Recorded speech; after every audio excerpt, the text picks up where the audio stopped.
미래를 내다보면서 희망을 이야기해야 하는 그런 시점이 아닐까요? 다 된 밥에 재 뿌리는 것도 아니고 아직 짓지도 않은 밥에 왜 재를 뿌리는 것일까요? 이스라엘이 잘할지 안 할지는 그때 가봐야 아는 거 아닙니까? 하지만 모세는, 그리고 모세에게 이 노래를 지어 부르게 하신 하나님은 그렇게 보시지 않는 것입니다. 부모가 자기 자녀를 아는 것처럼 하나님은 이스라엘이 어떤 족속인지 아십니다. 이들이 배가 부르고 살이 찌고 모든 것에 부족함이 없는 때가 되면 반드시 하나님을 잊어버리고 결국에 배반할 것을 이미 알고 계시고 미리 내다보고 계십니다. 그렇기에 모세는 아직 가나안 땅에 들어가지도 않은 이스라엘에게 임할 하나님의 심판을 이야기합니다. 19절입니다. 그러므로 여호와께서 보시고 미워하셨으니 그 자녀가 그를 경노하게 한 까닭이로다. 20절에서는 하나님의 심판이 구체적으로 어떻게 임하는지를 나타내고 있습니다. 그 심판은 하나님의 얼굴을 숨기시는 것으로 실행됩니다. 하나님이 더 이상 이들과 함께하지 않으십니다. 하나님은 또한 이스라엘에게 똑같이 되갚아 주겠다 말씀하십니다. 21절이 이야기하듯이 이스라엘이 하나님이 아닌 다른 것으로 하나님의 질투와 진노를 일으켰듯이 하나님도 자기 백성이 아닌 자로 이스라엘을 괴롭게 하시겠다 말씀하십니다. 하나님의 분노가 얼마나 큰지 스올 깊은 곳까지 불사르고 땅에 있는 모든 것을 불사릅니다. 이스라엘은 굶주릴 것이고 병약해지고 온갖 재앙에 시달릴 것입니다. 남녀노소를 불문하고 이스라엘의 모든 자들은 하나님의 심판을 견디지 못하고 반드시 멸망할 것입니다. 그때 이스라엘은 이렇게 말하게 될 것입니다. 하나님이 우리 중에 계시지 않은 것이 아니냐? 하나님이 계시다면 어떻게 우리가 이런 꼴을 당할 수 있냐? 하나님이 우리를 완전히 버리신 것 아닌가? 하고 말입니다. 하나님은 그런데 그러한 반응까지도 이미 알고 계신다 말씀하십니다. 31장 17절 말씀을 제가 읽어보겠습니다. 내가 그들에게 진노하여 그들을 버리며 내 얼굴을 숨겨 그들에게 보이지 않게 할 것인즉 그들이 삼킴을 당하여 허다한 재앙과 환난이 그들에게 임할 그때에 그들이 말하기를 이 재앙이 우리에게 내림은 우리 하나님이 우리 가운데에 계시지 않은 까닭이 아니냐 할 것이라. 하나님에게 문제가 있는 것이 아니라, 하나님이 떠나신 것이 아니라 이스라엘의 죄 때문에 이렇게 되었다는 것을 이 노래를 삼아, 이 노래로 증거를 삼으시는 것입니다. 19절 말씀입니다. 그러므로 이제 너희는 이 노래를 써서 이스라엘 자손들에게 가르쳐 그들의 입으로 부르게 하여 이 노래로 나를 위하여 이스라엘 자손들에게 증거가 되게 하라. 그러니까 이스라엘은 이 노래를 세대를 거듭해서 부름으로써 설령 자신들이 멸망당하고 있을 그 때라도 이 고난과 환난이 하나님이 우리를 버리시고 떠나셨기 때문이 아니라 그 이전에 우리의 죄 때문이구나 하는 것을 깨닫고 하나님께 돌이켜야 했던 것입니다. 부모가 자녀의 길을 미리 계획하고 준비하지 않습니까?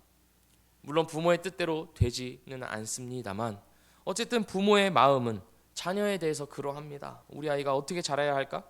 어떤 길로 가야 할까? 자녀가 아무것도 모르고 열심히 놀고만 있을 때라도 부모는 자녀 걱정을 하면서 그의 앞길을 예비하려고 합니다. 고민합니다. 그런데 하나님은 이스라엘의 앞길을 예비하시는데 어디까지 예비하시냐면 그들이 멸망해서 약속의 땅에서 쫓겨날 것까지 미리 내다보시고 그때 그들이 어떻게 해야 할 것인가를 미리 준비해 놓으시는 것입니다. 자녀를 얼마나 잘 알면 그들의 성정과 성향을 얼마나 완벽하고 이해하고 계시는지 불순종과 반역으로 인한 멸망까지도 미리 알고 계시고 그때 해야 할 일도 미리 준비해 놓고 계시는 것입니다. 이 하나님이 우리의 하나님이 되십니다. 하나님 우리를 얼마나 잘 알고 계시는지 우리가 불순종하여 멸망의 길로 들어설 것까지 내다보고 계십니다.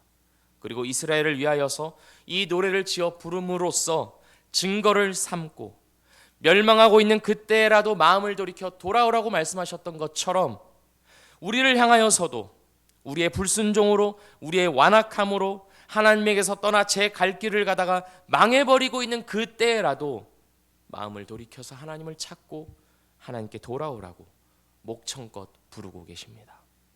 이 노래의 제목은 모세의 노래입니다만 사실은 모세의 노래가 아닙니다. 모세의 노래가 아니라 하나님의 노래입니다. 자녀를 향한 하나님의 절규요, 하나님의 안타까운 부르짖음입니다. 하나님께서는 이스라엘을 위하여서는 이 노래를 지어 증거로 삼으셨지만 우리를 위하여서는 더 큰 증거를 남겨두셨습니다. 바로 예수 그리스도께서 십자가에서 죽으시고 부활하셨음을 이 증거로 삼아 주심으로써 하나님이 그 백성의 불순종과 반역에도 불구하고 그들을 버리지 않으시고 끝까지 사랑하심을 증거로 남겨두셨습니다. 이 증거 앞에 우리는 오늘도 마음을 돌이켜 하나님을 힘써 찾고 구하고 돌이켜야 할 것입니다.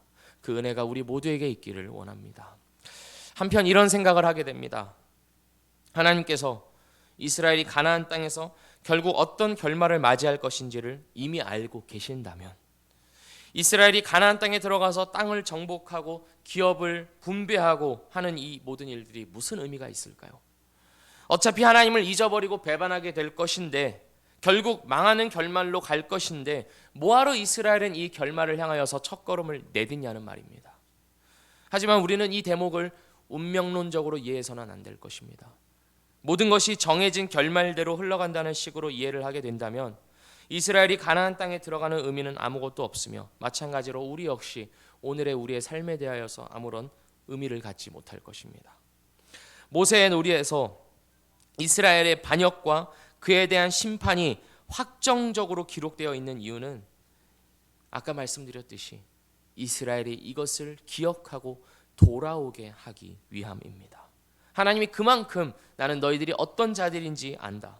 너희들은 가나안 땅에서 들어가서 반드시 나를 반역하고 나는 그거에 대해서 반드시 심판하고 멸망하게 할 것이다. 그러니 그러한 결말이 너희의 결말이 되지 않도록 너희가 잘해야 한다라고 말씀하시는 것입니다.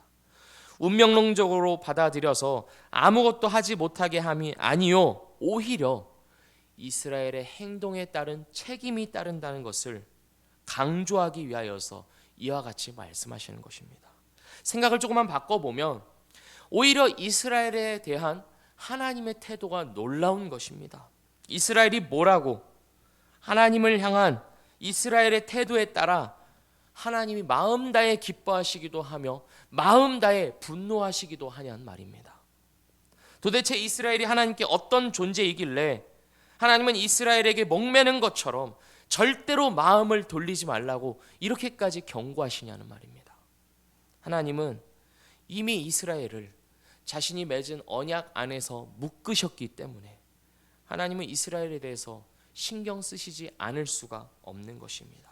이미 이들을 구원하시겠다고 약속하시고 이들을 영원까지 책임지시겠다고 언약 안에서 말씀하셨기 때문에 하나님의 모든 복락과 은혜를 받을 대상으로 정해 두셨기에 하나님은 이스라엘의 배반을 그냥 두고만 계실 수가 없는 것입니다. 우리는 불편한 사람이 있으면, 관계가 안 좋은 사람이 있으면 그냥 신경을 안 쓰고 싶어 합니다. 그냥 안 보고 말지 계속해서 마주하면서 관계를 맺고 싶어 하지 않습니다. 하지만 하나님은 이스라엘에 대하여서 이들의 잘못된 행동 하나하나를 결코 잊지 않고 심판하시겠다 말씀하심으로써 이스라엘에 대한 하나님의 마음이 어떤 것인지를 보여주십니다. 하나님과 그의 백성과의 관계는 어떤 힘과 권력으로 강제하는 관계가 아니요, 의무와 책임으로만 매여 있는 관계가 아니요, 인격적인 관계라는 것을 이 심판의 경고의 말씀을 통해 보여주시는 것입니다. 인격적이라는 말은 동등하다는 말이고 동등한 위치에서 좋고 싫음을 표현할 수 있는 관계라는 것입니다. 하나님은 이스라엘에게 그 관계를 요구하시는 것입니다. 좋고 싫음을 표현할 수 있는, 나타낼 수 있는 그 자유를 허락하심으로써, 하나님을 불순종할 수 있는 자유까지 허락하심으로써 너희들의 선택과 너희들의 마음으로 나에게 오라라고 열어두시는 것입니다. 하나님께서 힘으로 초능력으로 왜 이스라엘로 하여금 하나님만을 사랑하고 예배하게 왜 못하시겠습니까? 할 수 있으시지만 그런 관계를 원치 않으시는 것입니다. 이스라엘이 생각하고 판단해서 하나님을 선택하고 하나님께 나와 예배하고 하나님을 사랑하는 그런 인격적인 관계를 원하시지 강요로 맺어지는 관계를 원치 않으십니다. 그래서 하나님은 이 모세의 노래로 목청껏 소리치고 계시는 것입니다.